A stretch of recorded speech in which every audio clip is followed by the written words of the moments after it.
Guys आता mobile घेतलाय. आता जी व्हिडिओमध्ये क्लॅरिटी वगैरे येत नव्हती तर ती ह्या मोबाईलमध्ये व्हिडिओ क्लॅरिटी येईल. मित्रांनो, आज मी एक निर्णय घेतलाय जो खूप दिवसांपासून मनात ठेवलेला आज शेवटी पूर्ण करतोय.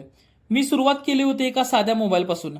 ना हेवी कॅमेरा होता ना हेवी एडिटिंग होतं, पण स्वप्न मात्र 100% हेवी होतं.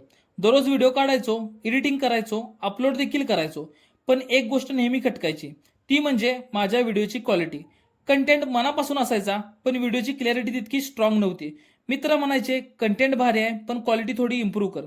सुरुवातीला मी इग्नोर केलं कारण माझ्यासाठी माझा पॅशन इम्पॉर्टंट होतं.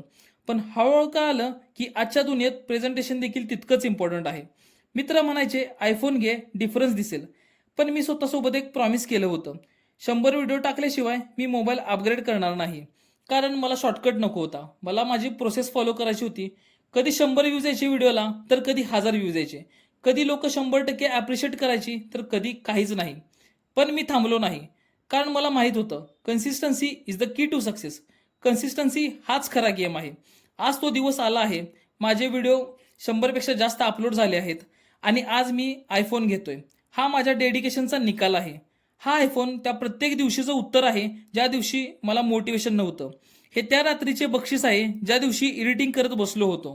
हा आयफोन त्या स्ट्रगलचे प्रूफ आहे जो कोणाला दिसला नाही. आज क्वालिटी अपग्रेड होते पण मेहनत तितकीच हेवी राहणार आहे. आज कॅमेरा बदलतोय पण पॅशन नाही. आता व्हिडिओज क्लिअर दिसतील पण फिलिंग्स आधीच क्लिअर होत्या. आणि एक गोष्ट मात्र नेहमीच सेम राहील, तुमचा सपोर्ट, तुम्ही दाखवलेलं प्रेम, तुम्ही शेअर केलेला माझा कंटेंट आणि तुम्ही दिलेलं मोटिवेशन. आज इथं पण पोहोचलोय ते फक्त तुमच्या प्रेमामुळेच. शेवटी जाता जाता एवढंच बोलेल, स्वप्न बघत राहा, मेहनत करत राहा, कारण एक दिवस नक्कीच तुमचा येणार आहे.